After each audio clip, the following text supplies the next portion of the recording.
mund të shikojmë ndërkohë tabelën prapë Institutit Hopkins, Universitetit Hopkins, që flet për goditjen shkallën e vdekshmërisë tek moshat. That's it. Shikoni po. Exactly. You see that it starts Pikërisht këtu mund të shikoni se rritet nga mosha 50 vjeç dhe mbi 80 vjeç ka më tepër se 15% mundësi që personat të humbin jetën. Pse ndodh kjo? Për shkak të kapacitetit të kufizuar të sistemit imunitar, për shkak të inflamacionit, për shkak të tensionit të gjakut. Këto janë të çështje të cilat ne po i studiojmë dhe shumë sëmundje shkaktojnë një vdekshmëri më të lartë të personat me sistem imunitar më të dobët.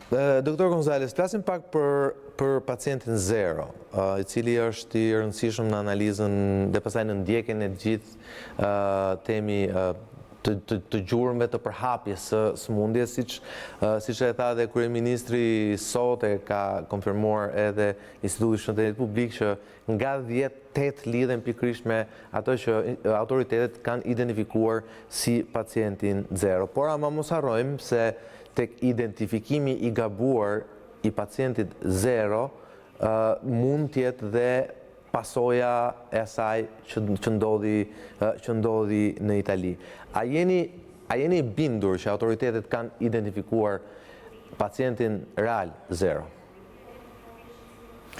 I suppose you asking if there is this a possibility Atëherë ju po pyesni që a është e mundshme që mund të ketë pasur persona të tjerë që nuk janë identifikuar ende. Po, është mëse e mundur, është mëse logjike.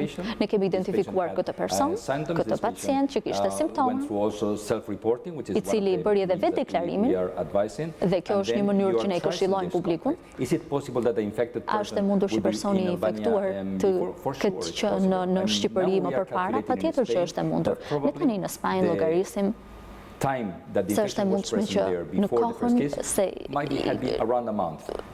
mund të kishte një muaj më përpara identifikimit të rastit të parë që infeksioni vërtitej në vend. Përpara se sa të identifikojë rasti parë në Wuhan, a ekzistonte ky infeksion në treg?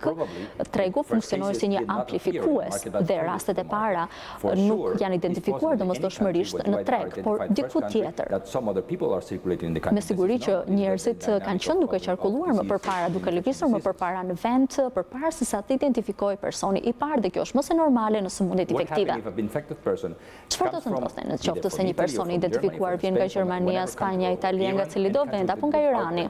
Në një vend që ka një epidemi vinte në Shqipëri, shkonte në vendlindje, dhe të mos harrojmë se kjo sëmundje në 80% të rasteve është një sëmundje e lehtë me pak simptoma. Dhe ky person as nuk ka shkuar të vizitohet në sistemin shëndetësor, ka matur temperaturën, ka pasur pak kolle, ka marrë veten dhe nuk ka njoftuar, jo sepse ka dashur ta fsheh, po sepse nuk ka ndjerë nevojën që të shkojë në sistemin shëndetësor, sepse ka pasur shumë pak simptoma dhe simptoma të lehta. Kjo është mëse e mundur.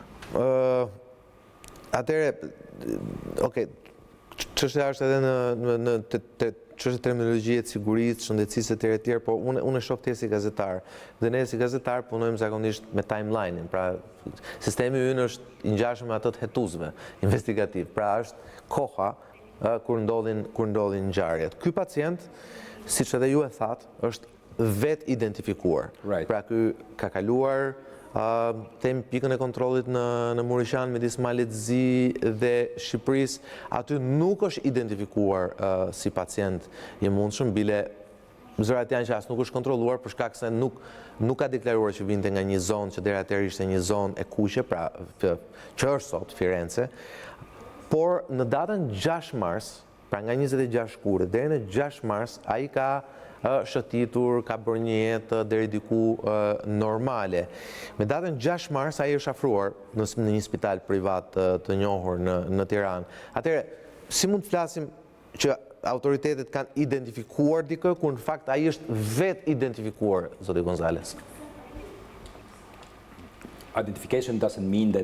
Identifikim nuk do të thotë searched by the administration, the health system, and që make e a kërkon diagnosis. sistemi Identification shëndetësor dhe means diagnostikon. having the Por cases identifikim do të thotë identified. që That, të kesh in fact, rastet e what are the identifikuara. measures that we Dhe recommend cilat as janë WHO? masat që ne si OBSH rekomandojmë Let's say to diminish the impact in për të ulur ndikimin, temperature alone vetëm temperatura is absolutely useless. Why is është e useless padobishme. temperature alone? Why is Pse completely nuk useless? vlen Because vetëm matja e temperaturës? there are, I may be in the incubation period, so not Unë fever at all. mund të But mos kem even if I temperaturë, have fever, por edhe po të and I kem don't want to have any temperaturë problem, I can just have dhe something nuk for dua fever që të and kem I go ndonjë through problem, the mund të antibiotics. marr thjesht një So the thing is, qetësues, we mund need të to marr combine diçka për një antipiratik për temperature temperaturën. with Por duhet të kombinuar temperatura self-reporting, which is very me important, and which is vetraportimin, what që është një this element shumë i rëndësishëm, and visual dhe identifikimin vizual prej personelit shëndetësor në pikat e kalimit kufitar. Ti duhet i marrë disa masa kur dyshon se mund të hynë persona të infektuar nga me anë të kufirit. Nga ana tjetër, personat të infektuar mund të jenë në fazën e inkubacionit dhe ata edhe është e pamundur që kapacitetet shëndetësore ta identifikojnë këtë person. Duhet kuptuar mënyrën e shpërndarjes së infeksionit dhe për ta kuptuar këtë duhet të parë se cili është piku viral i kësaj sëmundjeje ndryshe nga SARS-i dhe piku i sëmundjes është në fund të fazës së inkubacionit. Në fund të fazës së inkubacionit transmetimi është i mundshëm dhe është komplet e pamundur të identifikohet sepse edhe kur është i infektuar, ai është e vështirë të identifikohet dhe mund të identifikohet vetëm në fazat të poshtme.